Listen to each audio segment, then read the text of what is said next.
I have signed the release forms for 4 different people to be taken off life support. My own signature is starting to feel like a murder weapon. The first was my college boyfriend. We'd been together a year when his kidneys started shutting down out of nowhere. He was 22 and ran half marathons, and within a month he was on dialysis, and within 2, he was gone. The doctors kept using the word idiopathic, which I later learned just means we have no idea. 11 months later, my younger brother collapsed at his job. Same slow slide, same baffled specialist, same word. Then my roommate from nursing school, then the aunt who raised me after my parents split. 4 people, all young, all healthy, all dead from organ failure, nobody could explain. And every single one of them, someone I had shared a home with, a bed with, years of my life with. By 30, I was convinced there was something wrong with me, not medically, spiritually. Like I was a locked room people walked into and never came out of. So I stopped letting anyone in. When I married Daniel, I loved him too much to leave, but I built walls anyway. I slept in the guest room. I stopped hugging him longer than a second. I flinched out of his arms after we were intimate and went straight to my own bed. He thought I was punishing him for something he couldn't name. You act like touching me costs you something, he said one night, sitting on the edge of a bed I refused to share. Do you even want to be married to me? I couldn't tell him the truth, that I was terrified being married to me was a death sentence. So I said nothing,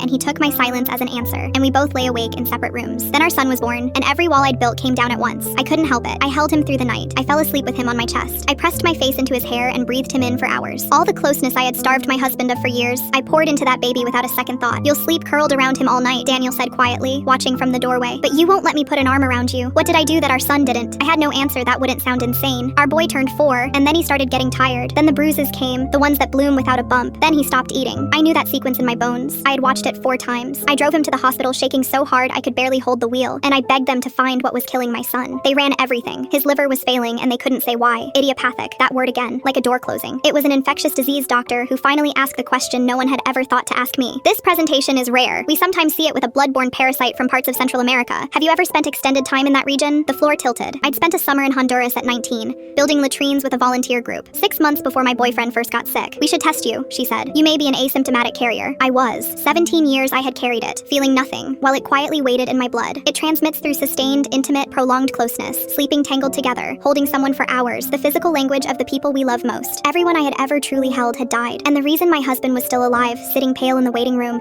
was that I had spent 6 years treating him like a stranger. They caught it in my son too late. His organs were already too far gone. I climbed into that hospital bed and held him the way I always had, and I whispered that I was sorry, that I hadn't known, that I loved him so much it had poisoned him. He was too weak to say anything back. He just watched me with those enormous eyes until, a little after 4 in the morning, the light in them went out. Daniel's test came back clean an hour later, negative, untouched. He was standing in the doorway when the doctor explained why, that my distance, my coldness, the very thing he had grieved for 6 years was the only thing that had spared him. I started to laugh, and then I couldn't stop, and then it wasn't laughing at all. You froze me out to keep me safe, he said slowly, understanding landing on his face like a blow. And you loved him the right way, and it killed him. I nodded. I couldn't speak. He didn't leave me though. That's the part no one believes. He stayed, and we buried our son together, and grief did what my arms never could. It let him hold me at last.